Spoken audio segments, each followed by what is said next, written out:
Hello there. Welcome back to another Book Talk with Tracy. I'm recording these during the Christmas season, so you can see a little bit of Christmas flair happening here. And it's a good time of year when you can just wear all the jewels. There you go. Today I want to talk to you about one of my plays. I haven't done that yet on Book Talks, but I'm going to be talking about the first play actually that I had published called Ebenezer's Christmas Carol. And it comes in two great colors. I'm not exactly sure why. There's a green one and a red one that just does. It's published by Pioneer Drama Services. They are a very well-known publishing house, especially for high school plays and musicals out of the States. And I have to say that this has been my best selling play to date. It actually does quite well, which always surprises me because, it's based on the classic Dickens story. So I can't take credit for that part of the story. I mean, that was Dickens' genius, coming up with, the three ghosts who visit Ebenezer Scrooge at Christmas time and all of that. But I did write this adaptation for some of my drama students. So for those who don't know, I did teach theater for about 20 years. And during that time, I ended up writing a lot of plays for my students because even though there are great publishers like Pioneer out there, sometimes I just couldn't find the right play for my particular group that year. And this one, though, is special to me in a couple of ways, not only because it was the first one to get published in 2010, but also because it marks the first time I had actually really written a play specifically for students.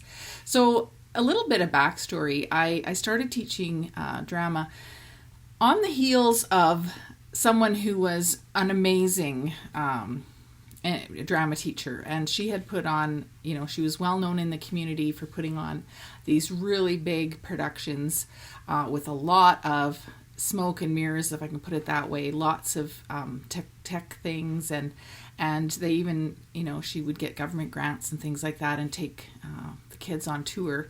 It was kind of under the umbrella of MAD, which is Mothers Against Drunk Driving. And so it was kind of a big deal in this small community. The theater group that she had created was quite vibrant, and it was a little bit intimidating, I'm not going to lie, for me to come in on her heels and be the new drama teacher. I think students and parents alike had a certain expectation.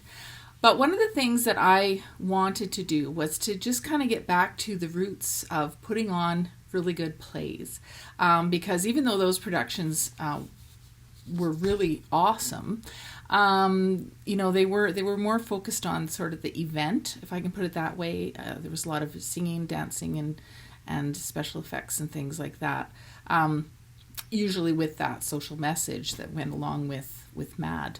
So I just wanted to get back to putting on some old-fashioned plays, kind of how I grew up doing drama when I was in high school. And I loved my drama teacher, Mrs. Reese, and she did that. She put on great plays every year. And so that was kind of where I wanted to go. So when I took over, I did collaboratively write with that first class that I had. We wrote a play. It was called Look Who's Watching, and it was kind of a funny little thing. I let the kids write a lot of it, and it was, had some aliens and things because I do love sci-fi. But then the next year I thought, what? I'm going to actually see if there's any kids who are interested in an after-school club. And lo and behold, there were a few. There weren't many, mind you, but I ended up with 11.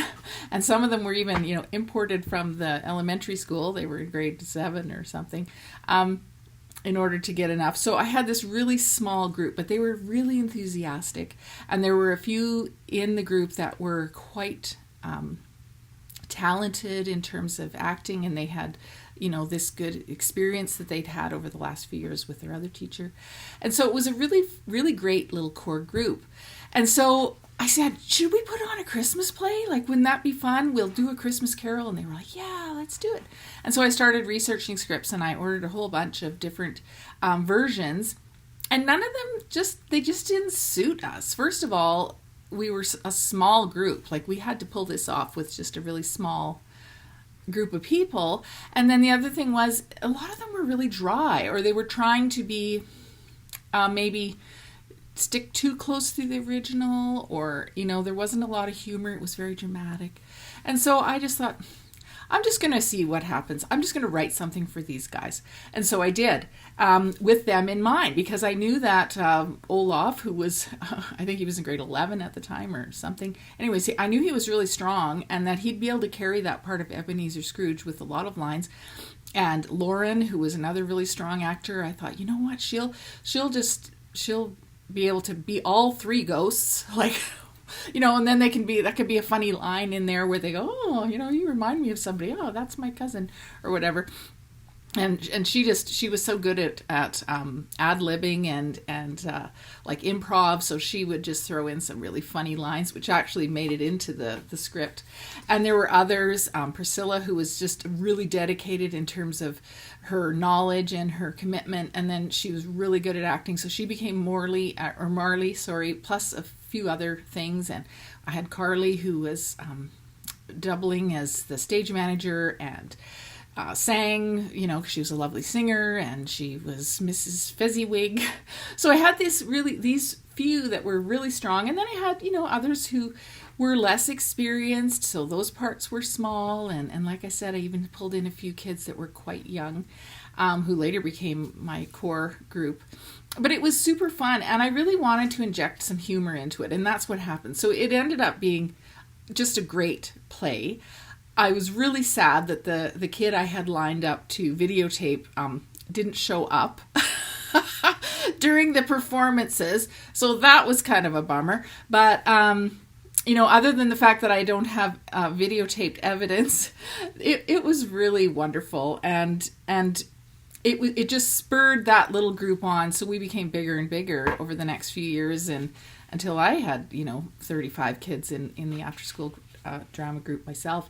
But this was where it all began, and it was such fun to produce. And like I said, then for some strange reason, I several years later thought, hey, I should pitch this to some play publishing houses, and lo and behold, if it didn't get picked up, and is still one that does quite well for me. So that is the story behind Ebenezer's Christmas Carol. In fact, originally, when we first performed it, we called it Bah Humbug, and that seemed weird when I went to pitch. So I changed the name to Ebenezer's Epiphany, which I thought was brilliant. How clever am I? And when they picked it up, they said, no, we need to have the word Christmas Carol in there. It'll sell better. I guess they knew what they were talking about. But in any case, there it is for Christmas. Plays aren't only for being, they're not only for performing, they're fun to read. It's a short little read. You can visit my website, tracykrause.com, for this, or any of my plays, or any of my books. And that is all I'm going to say about that today. I do hope that you have a wonderful holiday season, and even if you're watching this in the middle of the summer, may God bless you, everyone. So that is it for Book Talk with Tracy. You have a great day. Bye-bye.